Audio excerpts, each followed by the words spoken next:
स्वामी रामदेव ने देश में उठ रहे बड़े मुद्दों पर बात की है। योग गुरु ने आंदोलनों को तो सही बताया, लेकिन उसके कई तरीकों पर सवाल भी किए हैं। उन्होंने वंदे मातरम पर भी स्थिति साफ की, जबकि स्वामी रामदेव ने वन नेशन वन इलेक्शन की खुलकर वकालत की है। नेशन वन इलेक्शन को आशीर्वाद दिया है सब संतों ने, क्योंकि हम संतों के लिए देश से बड़ा कुछ भी नहीं है। माता भूमि पुत्र हम पृथिव्याः जननी जन्मभूमि स्वर्गादपि गरीयसी के हम उपासक हैं। वन नेशन वन इलेक्शन से शिक्षा तंत्र में भी सुधार होगा, क्योंकि 6 महीने साल भर में इलेक्शन ही चलते रहते हैं, उससे और विकास योजनाएं भी बाधित होती हैं। कुछ राजनेताओं को ऐसा लगता है कि स्टेट पार्टियां उनका कहीं मोक्ष ना हो जाए। इस देश का वोटर को आप उसको बेवकूफ़ मत समझिए। देश का वोटर बहुत समझदार है। स्टेट में किसको चुनना है, केंद्र में किसको चुनना है, और किसको कौन सी ऐसी पार्टी है जिसको स्टेट और जो है नेशन दोनों में एक साथ चुनना है, उसका निर्णय उसको करने दीजिए।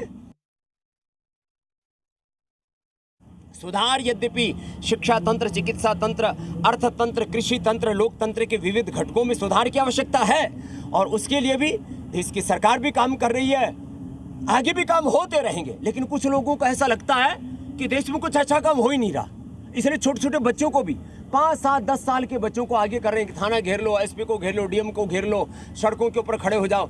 नाबालिग बच्चों को, छोटे बच्चों को आंदोलनों में धकेलना चाहिए। जो वरिष्ठ नागरिक है, 18 साल की उम्र के बाद के जो नागरिक है, उनको आगे आना चाहिए। सुनील जी, सर, कुछ लोग संस्कृत पढ़े नहीं है, वो कहते हैं ये वंदे मातरम में तो कोई दुर्गा की, कोई और किसी मंदिर की, कोई मठ की पूजा कर रहा है। हम भारत माता को ही कह रहे हैं, वही दुर्गा है, वही लक्ष्मी है, वही हमारे लिए धर्म है, वही विद्या है, वही हमारा मंदिर है, वही हमारे 10 प्रहारों को धारण करने वाली है, वही हमारे लिए अप्रतिम है, वही हमारी इष्ट है, अभिष्ट है। तो जो लोग इस वंदे मातरम में देवी देवता, मठ, मंदिर इसको देख रहे हैं, मुझे लगता है वो संस्कृत से और संस्कृति से अनभिज्ञ हैं। उनको थोड़ी संस्कृत पढ़ लेनी चाहिए और थोड़ा उनको बोध होना चाहिए कि हमने भारत माता को सारी उपमाएं दी।